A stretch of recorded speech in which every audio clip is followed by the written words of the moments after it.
L'Allemagne veut faire rimer diplomatie et féminisme. Les ministres des Affaires étrangères et du Développement ont présenté aujourd'hui à Berlin leur nouvelle approche des relations étrangères. Les questions liées aux femmes et au genre seront mieux prises en compte dans les échanges de l'Allemagne avec le reste du monde. Il s'agira aussi d'allouer plus de financement aux projets qui viennent en aide aux femmes. En fait, Berlin s'inspire ici de la Suède, qui pourtant a abandonné cette orientation. Reportage Catherine Effele et Philippe Tornau. Ambiance devant la chancellerie. Les manifestants réclament plus de moyens et de volonté dans la lutte mondiale pour l'égalité des sexes. Les ministres Annalena Baerbock et Svenja Schulze étaient justement là pour ça.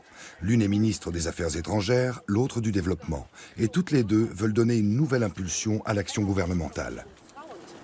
La diplomatie féministe n'est pas une simple option. Ce n'est pas une petite fleur avec un joli ruban. Elle concerne tous les domaines de notre politique étrangère.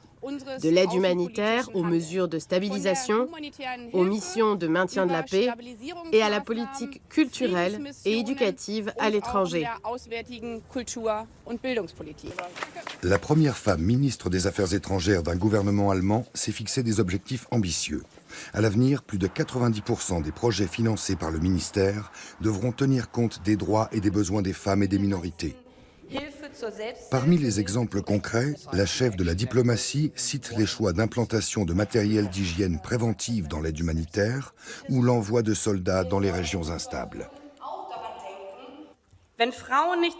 Si les femmes ne sont pas en sécurité, personne ne l'est. C'est ce qu'une Ukrainienne m'a dit, tout près de la ligne de front, dans l'est de l'Ukraine. Avant même l'attaque brutale de la Russie, le 24 février 2022.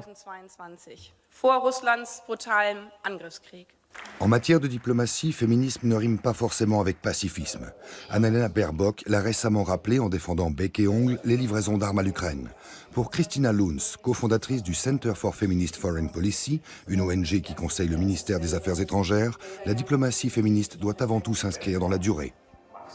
Cette perspective féministe veut dire que si on livre des armes à court terme, on réfléchit déjà à ce qu'on va faire à moyen et à long terme pour faire cesser cette violence et à ce qu'on veut mettre en œuvre pour obtenir une société dans laquelle ces meurtriers de masse n'auraient plus accès à des armes de destruction massive, comme les armes nucléaires.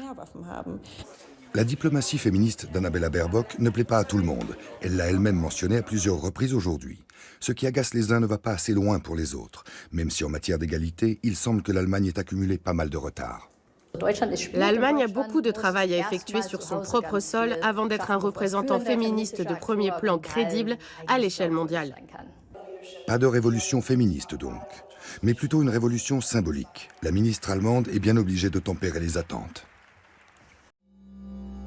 8 mai 1945, le Troisième Reich vient de capituler. Dans les ruines de Berlin, il ne reste plus que des femmes.